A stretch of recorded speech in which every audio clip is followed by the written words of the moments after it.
So in this video, we're going to cover subsetting.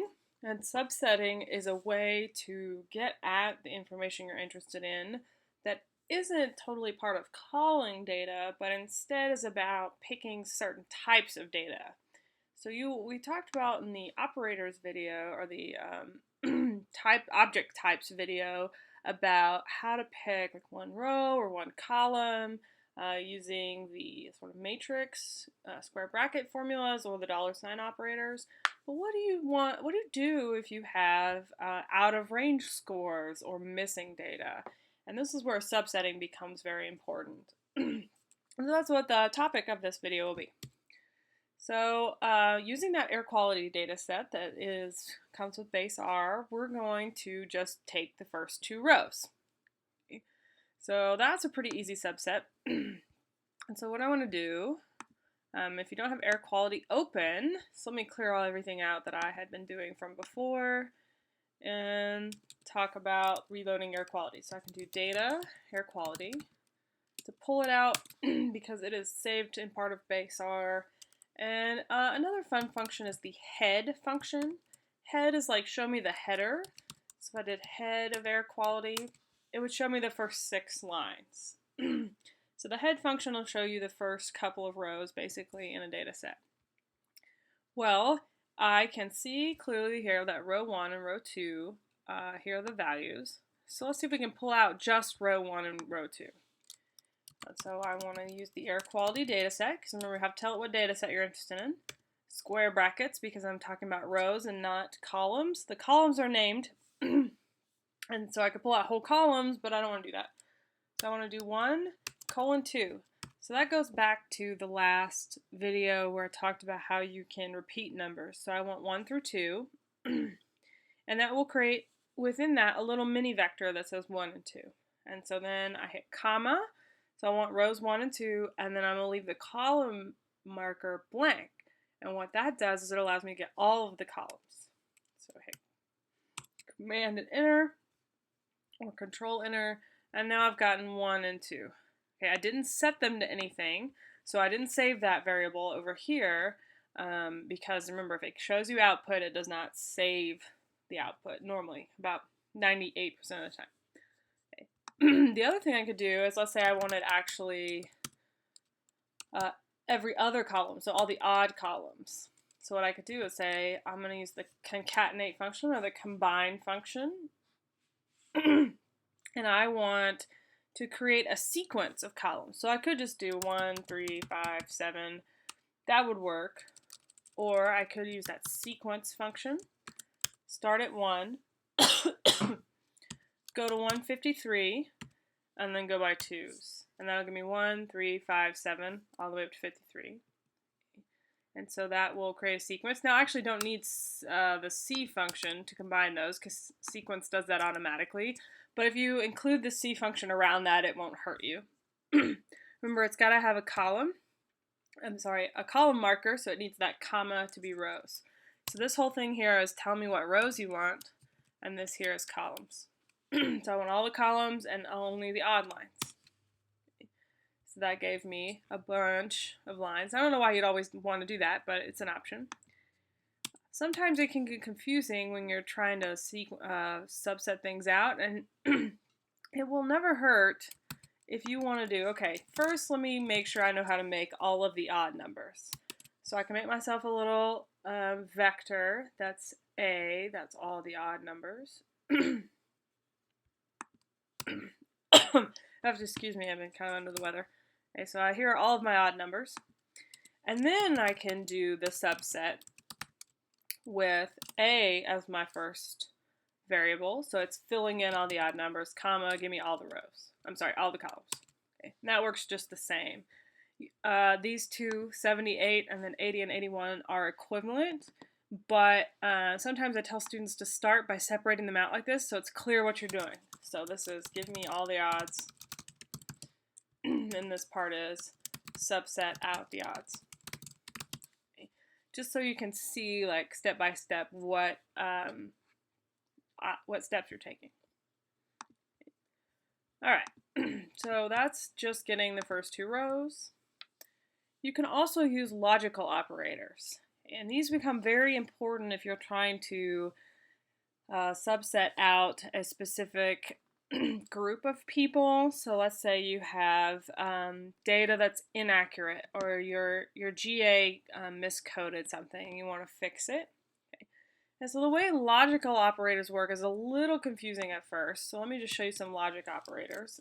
And so let's say we want to create a column of data, so let's call it cheese because that's the only thing I can think of, where I want to search through the air quality data set and do something. Okay. So what do I want to do? I want to see where the data is equal to or greater than a specific number. So I think I did temperature in this example. Yeah, temperature. So let's figure out which days are the hottest. So that seems very tempting to say I want to do where everything in air quality is greater than 90. That won't really work because you have to tell it what column. So I could do this. Give me a list, a checkpoint of where the temperature is greater than 90. That seems very intuitive. It's a pity it doesn't work that way. So let's see what happens when we do this. Okay, so this, remember, is pick a specific column. So that's going to give me, just to show you, the temperature column. And this basically checks, is that temperature greater than 90? So for most of these, the answer is going to be false. Okay, so what if I run this? Now I saved it as cheese. So I want to show me what cheese is, and look what it does. It picks a whole bunch of falses and trues. So that this particular line of code does not separate people out. It's just a logical operator. So it tells me that the first 30 so values are false, and we finally hit a true down here at 93 and 92. Okay.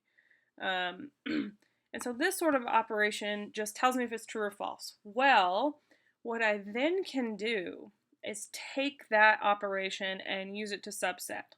So when you coerce a true-false logical column into numbers, essentially false becomes 0 and true becomes 1. Okay. So let me show you as dot numeric, right, of cheese. What happens is if I force cheese to be a numeric operation, it makes them zeros and ones. It's very helpful. So false is 0, 1 is true. That makes sense, yeah. But the other thing you can do is basically use that idea of true-false to pull data out. So we're going to do this thing.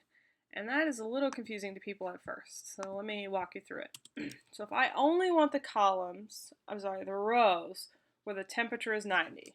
So the first thing I have to always do is tell it what data set is it. So air quality data set. So I got my brackets. I'm going to say, look in the rows. Okay, so it's going to go in the first block, because remember the first part. Because remember, it's rows, comma, columns. So look in the rows where the temperature column. Okay. So within the rows, is this temperature column greater than 90? Question mark, essentially. Okay.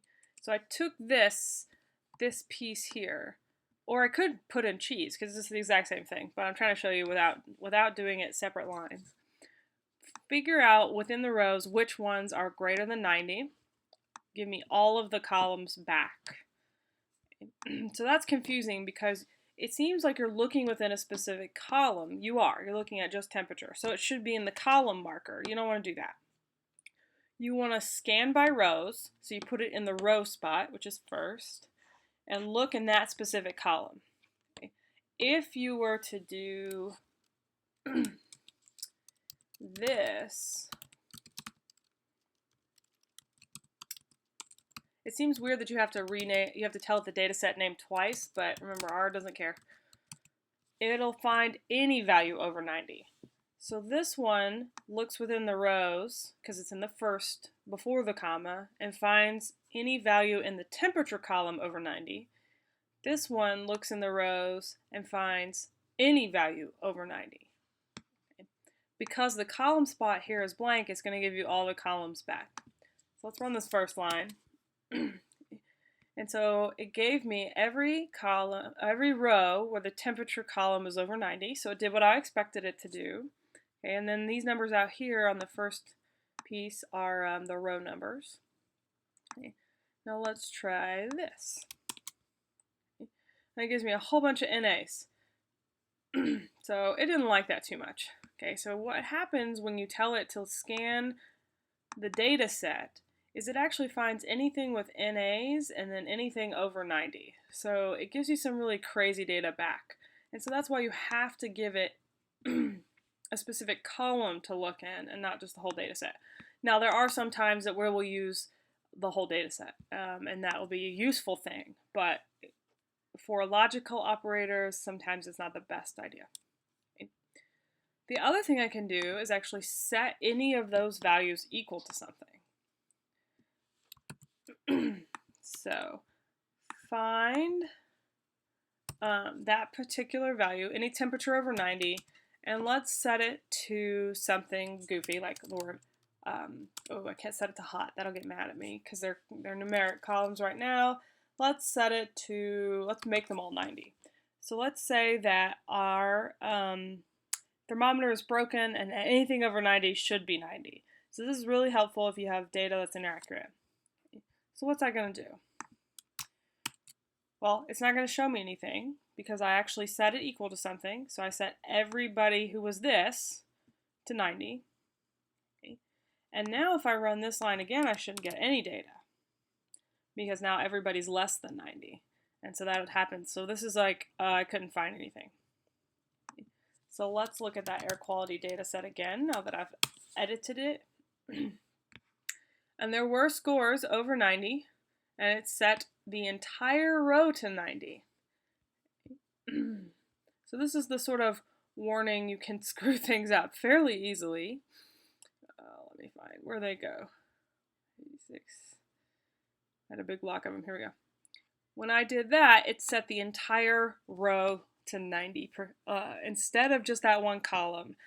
So reasoning these out is probably the hard part about subsetting. So you probably understand the first part. So find the people in the air quality data set whose columns are greater than 90 and give me all the columns back. All right, so let me reload air quality. Here. Get the original data set back. And then let's load this. Okay, so there should be about 15 rows that we're going to change the temperature to 90. But when we did this, so line 42 and 43, when we did this particular thing, it set them to 90. Line 42 here. It sets everything to 90. Well, I didn't want to do that. Okay. So what would I do instead?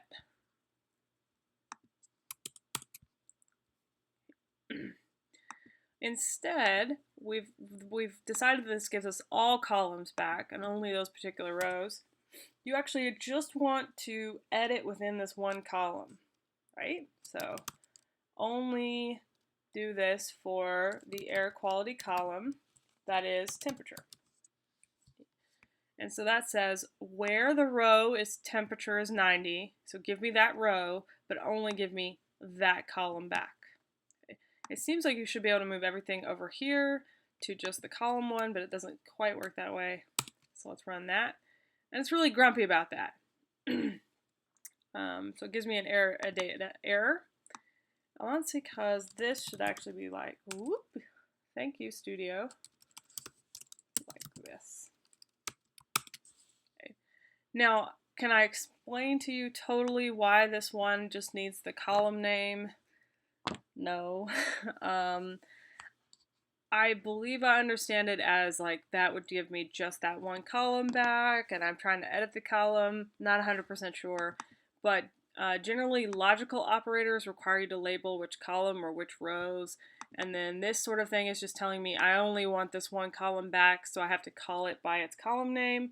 I am not 100% sure. I would love to hear why, so that I can make that clearer for students.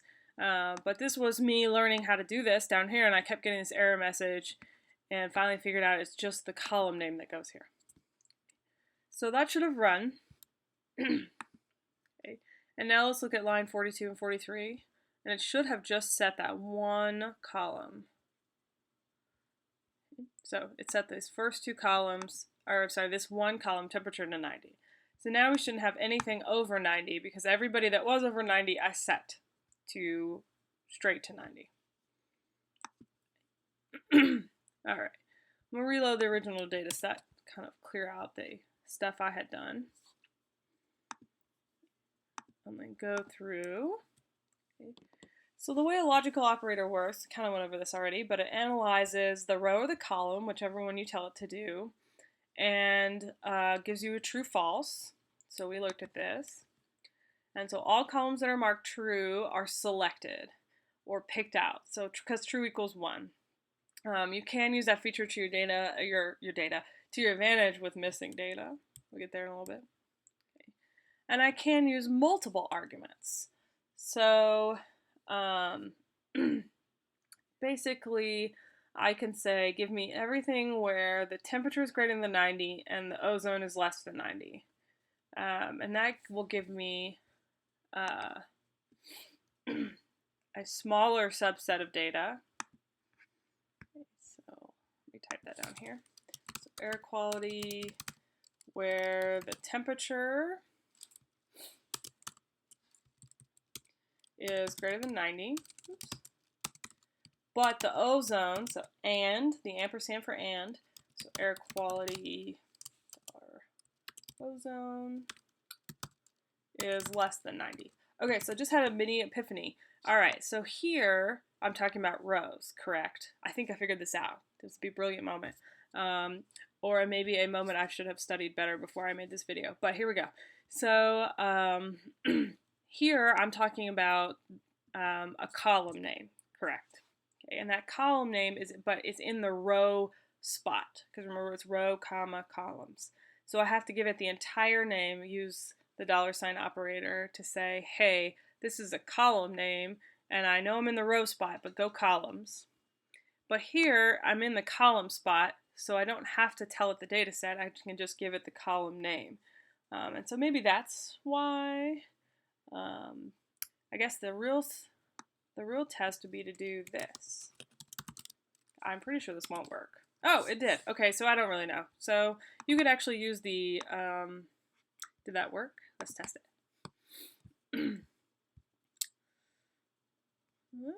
It looks like it did work. All right, so if you want to, you can just go with the column names and quotes the entire time. That makes your life a little bit simpler. So let me reload the data set, since otherwise this next line won't work. Now let's do it like this. Really helpful studio moments. All right. And ozone less than 90. So that should work. Okay. And it gave me 0 rows. It should have given me some rows.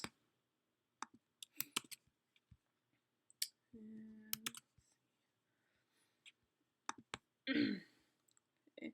So where the temp is greater than 90 and the ozone is less than 90. So there's clearly 2 rows right here. It should have given me. Oh, is it double ands? I can never remember. Nope, single and.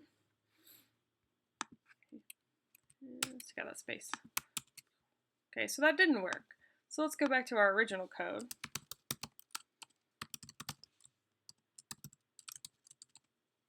Temp is greater than 90 and where air quality $ozone is less than 90. Okay, and that worked. I don't know the solution, so guess we'll find out at some point. Some smart YouTube person will tell me. All right, so that did give me where temperature is greater than 90 and ozone is less than 90, but it also gave me a bunch of these NAs. So the problem is that NA operators, when they're used, so temp didn't have any NAs, but ozone clearly does. Okay. So ozone's got some NA moments. And so it met the temp criteria, but it didn't know what to do because the ozone criteria wasn't judgeable because it's not available. So it gave you just sort of an NA like, hey, I don't know what to do here. Okay? And so you should get as many of those as match, right? And there are different ways to get rid of those. But you can use the AND symbol to pull multiple arguments. You can also use the OR symbol, which is a one straight line. So let me show you that one. So the other option is to take this entire line. Let's do that again. And I can do the OR symbol, which is the straight line. It's above the return key. And that will give me if temperature is greater than 90 or if ozone is less than 90. So this should give us a huge amount of data. Okay, because that's most of the data set where temperature is greater than 90 or ozone is less than 90. Okay. All right, so that's multiple arguments. So we did that line. But there are some other options. So you can use the negative sign to drop specific columns. So let's say you wanted everything but the first column, so give me all rows, and then -1 will drop that column. And then you can also do everything but the last column. Okay. So I could say give me all rows and not the first column, so -1. And then I can do all rows and everything but the last column. But if I can't remember that there are 6 columns, because there clearly are, I could, so sorry, let me prove to you drop the first column. See, solar, first column's ozone. I could do in columns. So in col counts the number of columns of air quality. If I do it this way, it's just going to give me the last column. And the last column is day of the year. But if I add that minus, it'll give me everything but the last column. Now, it doesn't always work for whatever reason to do minus the minus symbol and then the name of the column. It doesn't like that. So I generally stick with the minus symbol being part of a number. Okay, so if you want to drop a column, sometimes this works. Oop. Not really, not today, but if you want to drop a particular column, it needs to be a number. So if you're going to use the minus symbol, it needs to be a number. Okay. Even though this works just fine. So I don't quite know the answer to that one either. Like I said, not an expert at all. All right. So here is a interesting thing about R that I finally figured out at one point. So when you subset lists or data frames, you can do a bunch of different options. So you can set a variable name to temp, and you can subset the data by doing the dataset name, open brackets, and that variable name. Okay. And it found the temp column. So I should have done row, comma variable name because I wanted all rows. And you can subset the data by using the actual column $ operator, but you cannot put a variable here. Okay. So when you use that $, an exact match in the data set is expected. So it's basically like the $sign says, here's an exact name, column name. When you do the brackets, it will fill in that variable value, and then it also does sort of incomplete matching. And so my not having a comma here, so it really should be like this, right, means that it's just going to look for that name and find it and give me just that thing back. If I wanted all rows and then comma, or if I wanted only a specific number of the rows and then that variable, I would need to have the comma in there. But because it does this sort of incomplete matching or this partial matching, I can just put in the temp part here and it'll find it. So that's why with the list it worked as well to have just fun in the single brackets instead of double brackets. And that's in the last video. right? So this is important. You cannot fill this $sign means it needs to be an exact match. And that was many error messages that I never understood until I finally figured that out. Another subsetting function that I actually like better is subset. Subset is a function that allows you to pick specific rows and columns with the same kind of logical operations, but doesn't require you to remember this sort of all rows and some columns business. It does help to understand the brackets formulas because that'll make your life easier sometimes, but subset's a really great function that is much more logical. And so what you do is you say subset, open parentheses, you have the name of the data set you want to use, so we're going to use air quality, the rules you want to use, so temp is greater than 90, I think it's probably got to be in quotes, and then the select option here is an option where you can pick which columns you want. So let's say I only want ozone and solar. So I could do C, ozone, solar.r. Okay. So the first rule is what's the data set name. The second is what's the logical operator. So I could have like 3 temperatures greater than this, or that. So this can get really long. And then which columns do I want back? If you leave this part blank, it'll give you all the columns back. Oops. I should try running the whole line and not just that one little piece. There we go. So it gave me all the rows, it looks like. Did that work? Should have given me only some of the rows. So let's go back, make sure I haven't missed something here. Temperature greater than 80. Select equals C. Okay, maybe no quotes. Yeah, that's what I'm screwing up. So, temp equals 90. Select equals.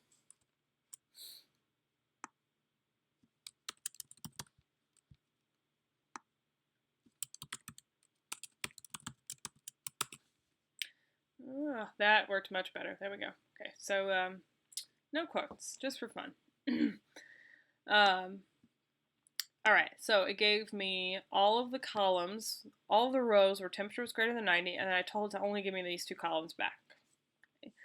Once you get the hang of subset, it's really fantastic because it just, to me, it makes a lot more sense than the other options. So let's say I wanted to do air quality where temp was less than 90, and ozone was, let's say, greater than 60.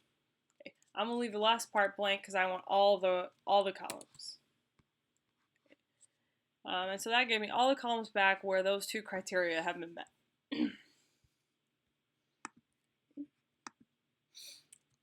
All right. So that's the end of subsetting, and we're really going to get into missing values here, but I'm going to pause it and do a second video for missing values. They really go together, so because often you want to subset out missing values. We're trying to keep these videos kind of short, so the next video will cover missing values and how to deal with them.